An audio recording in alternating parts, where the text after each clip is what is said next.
Nah, jamaah sekalian, setelah saya sudah menyampaikan wasiat iman dan takwa dalam pembukaan khutbah yang pertama,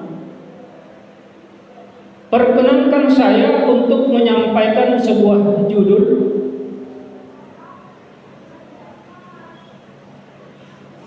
jaminan Allah kepada hamba yang beriman dan bertakwa serta beramal saleh adalah surga. Tapi jangan kita lupakan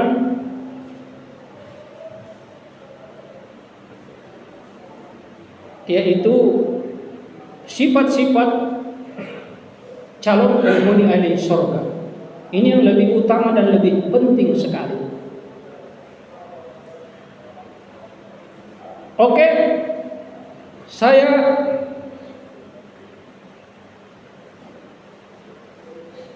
lanjutkan. Sebenarnya banyak sekali ayat-ayat Allah tentang jaminan Allah kepada hambanya yang beramal soleh, banyak sekali. Cuma ini waktu sempit, banyak beberapa hal yang ingin saya sampaikan, mudah-mudahan bisa sampai semuanya. Contoh, a'da'tu li ibadiyas sholihin ma la a'yunun ra'at wa la udhunun sami'at wa la khatar ala qalbil basar. Saya baca cepat-cepat ini. Allah maksudnya sediakan kepada hambaku yang soleh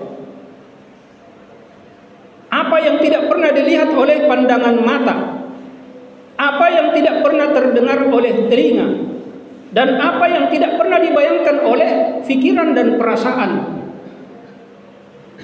Nah, inilah surga. Inna lil muttaqina jannatun na'im, jannatul firdaus. Banyak sekali ayat.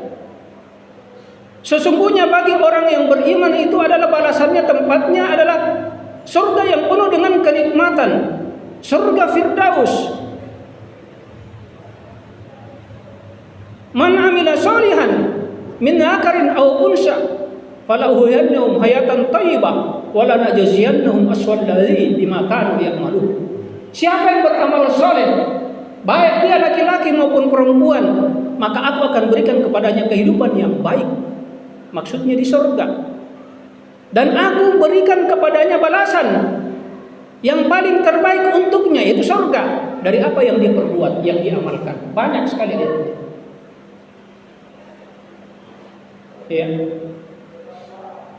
Faman yarju liqa'a rabbih falyamal amalan sholihan wala yusyrik bi ibadati rabbih ahada. Innal ladzina kanat lahum firdausi. Apa tahu saya baca sebenarnya banyak sekali ayat kalau saya baca. Nah,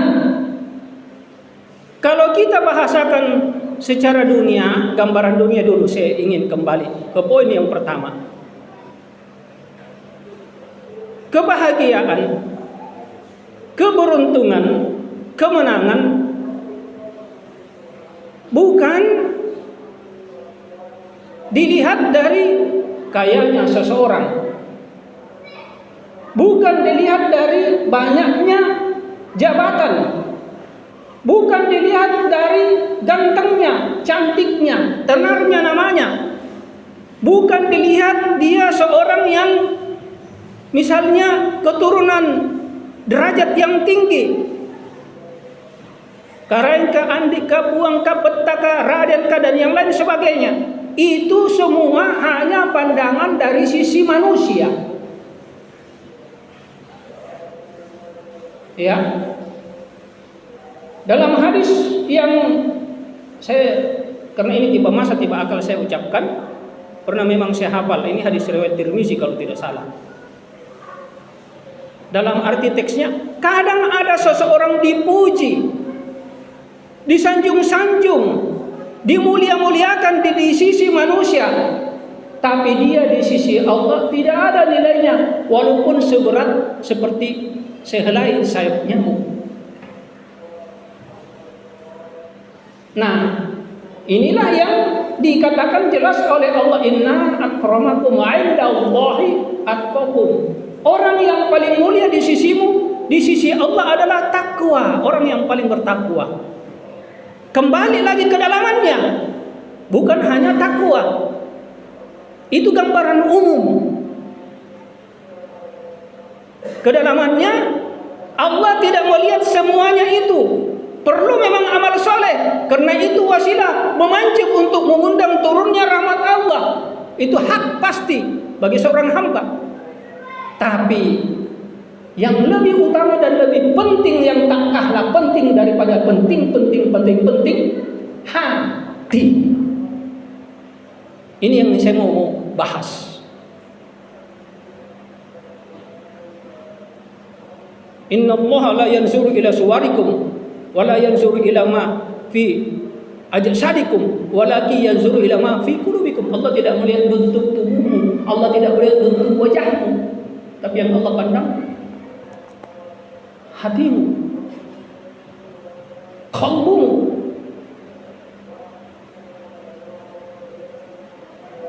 Kenapa?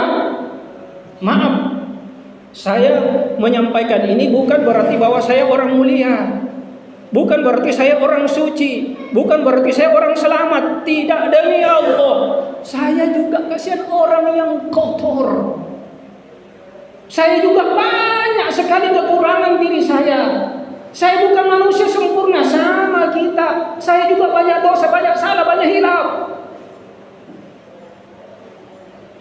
Tapi alangkah lebih baiknya dari seorang hamba itu, dia tahu dirinya penuh dengan kekurangan, dia berusaha untuk memperbaiki, belajar memperbaiki.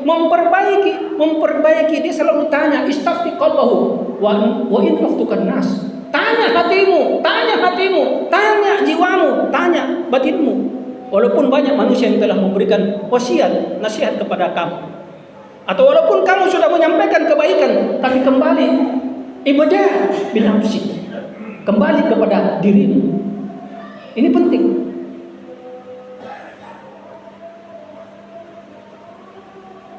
Oke, saudara sekalian,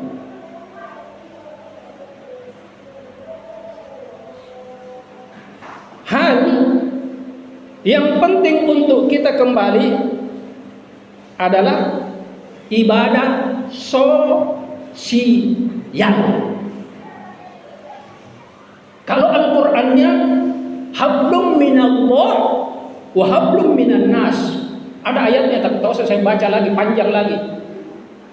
Duriyatul alimul zillah aina ma suqif. Oke, itu. Kamu mendapatkan kehinaan di mana dan kapanpun engkau berada, kecuali engkau memperbaiki hubunganmu kepada Allah vertikal, dan engkau memperbaiki hubunganmu kepada sesama manusia, ibadah sosial.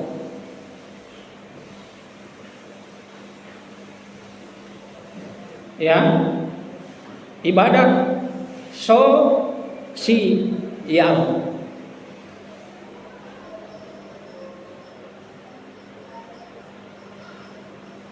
Contoh, banyak orang ahli ibadah, ahli zikir, ahli kebaikan, bahkan dia ditahu dia adalah orang yang selalu menyampaikan dakwah, tapi tanpa tidak disadari, yang sangat halus, lebih halusnya seperti tepung, lebih halusnya seperti air yang tidak terasa.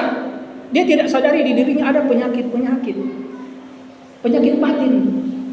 Nah, ini yang perlu kita kembali perangi. Lebih dahsyat lagi untuk kita memerangi Israel. Nah, itu memang harus itu, Israel itu. Bukan ini mau memprovokasi, saling membenci, tidak. Tapi yang namanya kezaliman, yang namanya kejahatan, yang namanya pembunuhan yang tiada beralasan, tidak dibenarkan dalam Islam. Adapun misalnya sekarang saudara kita dari Iran yang membantu untuk membantai mereka, itu akibat daripada perbuatan ulahnya sendiri. Uzina lil ladzina yuqataluna bi annahum zulimun wa innallaha ala nasrihim laqadir. Allah mengizinkan untuk kamu memerangi mereka. diizinkan.